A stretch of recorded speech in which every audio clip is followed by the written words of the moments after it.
In this section, I'm going to show you how to create a great looking marketing website for your app.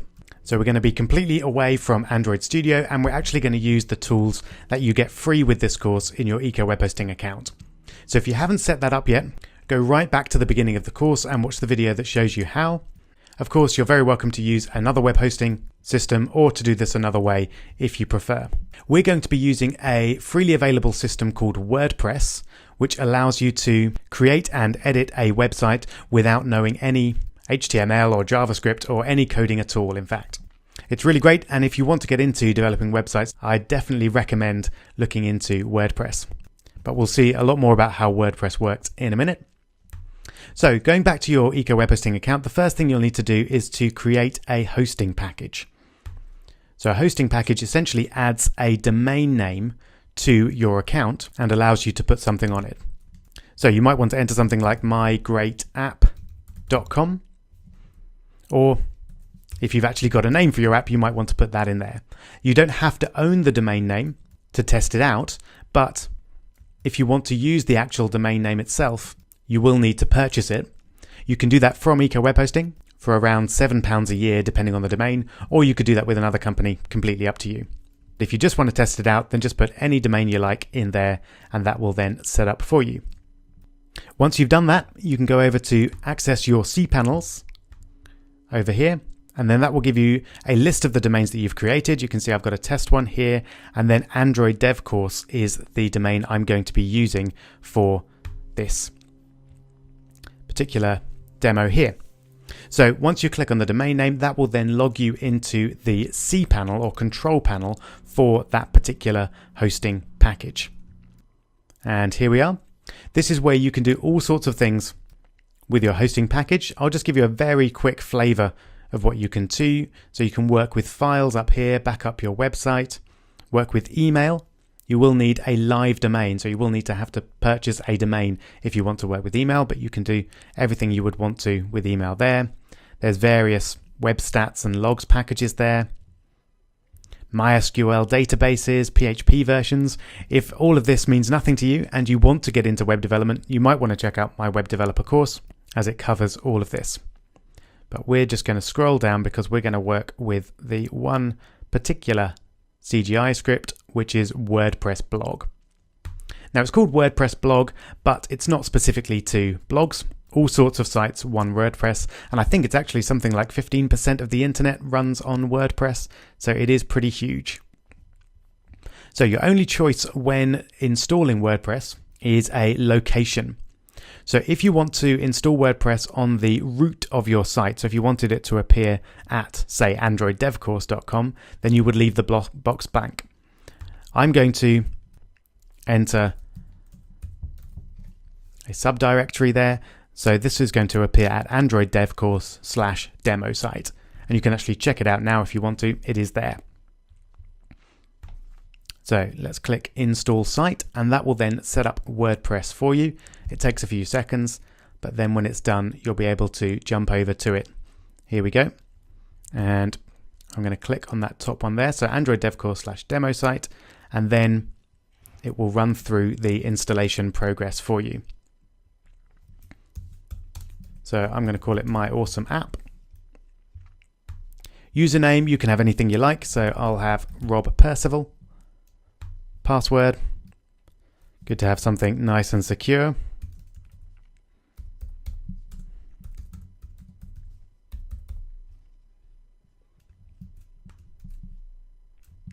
I'm still very weak there.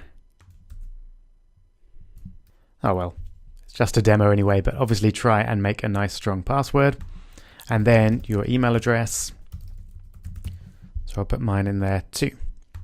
Then just off the screen there, I think there was the install WordPress button. So that's now been installed. Super easy. So then login. We've got a captcha test just to avoid any denial of service attacks. So just enter the number there. And then log in using the username and password that you just entered.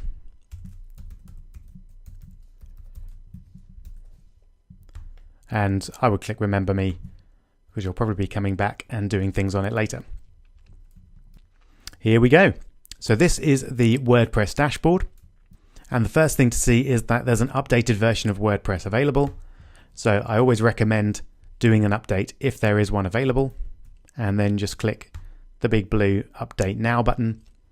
Because WordPress is so widely used, it's often hacked and old versions are vulnerable to attack. So here we go. Just make sure you keep your site up to the latest version at all times. Okay, so back to the dashboard. Let's have a quick look and see what we've got here. We've got some basic options. So writing your first post. We're not actually creating a blog here, so we're not that interested in those particular bits. And indeed, the dashboard is probably somewhere you're not going to spend a lot of time unless you are actually making a blog and working with comments, etc. So I would go straight to the pages area. And this is what we're going to be working with. So pages are designed for more static content rather than blog posts. So we're going to set our site up as a page rather than a post. And that means we don't really need to worry about posts or indeed pay that much attention to media, although we'll be looking at that later on. Really, media is just a place to store all of your images and possibly videos and other media content that you want on your site. Again, comments we're not going to be working with, but if you do want to, then we've got our default comment here, and as soon as comments come along, you can choose to approve them or reply to them, etc. So I'm going to jump over quickly to the settings page and just show you a few settings you should change whenever you create a WordPress site. So we've got our site title, which we entered at the beginning, My Awesome App. So you should change the tagline of your site that explains why your app is great. This is the URL that we entered at the beginning, so you can change that there if you want to. And then you've got a few basic settings that I'm not going to change. So once we've saved that, another thing I always change is the permalinks. So normally, if you create lots of pages on your site, then you get links like this, which aren't particularly nice or friendly. So I usually change it to post name. So it will just show the name of the post in the actual link in the address bar. You can obviously have something else there, but I would go for post name unless you particularly want something else. All right, so that's the very basics of WordPress. The main thing, of course, we want with our site is for it to look good. We're not interested in a massively complicated site, but we just want something that looks good and has a link to download our app.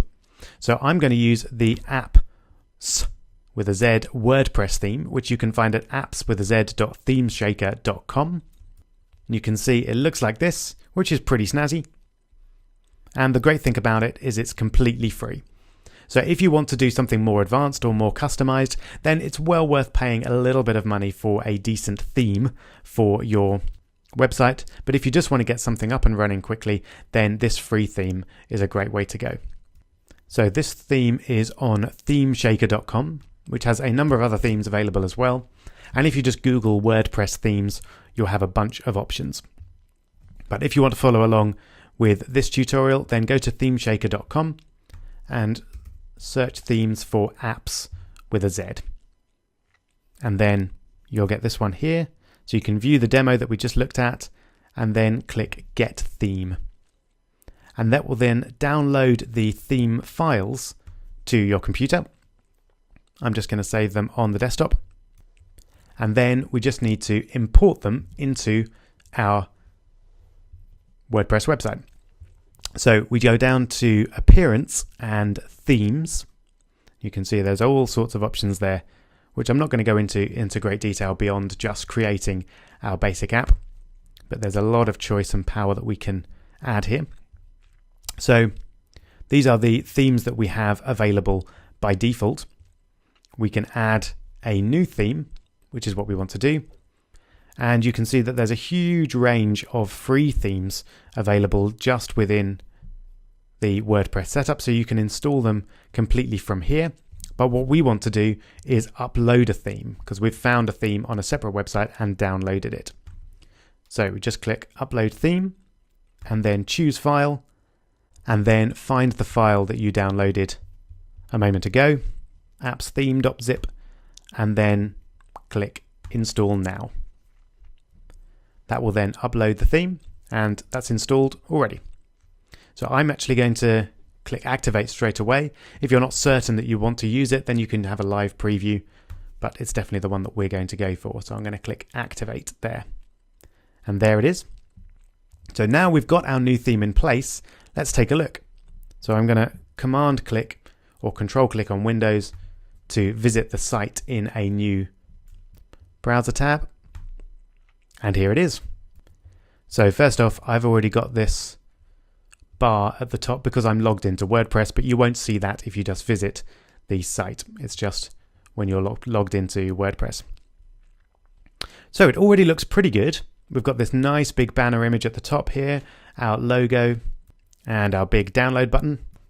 So now what remains is to customize our website, putting our own content on, and essentially trying to make it look more like the demo, but with our own content. So we're going to add some screenshots here, and we're going to add some images and text down further on as well. We'll do all that in the next video. I'll see you there.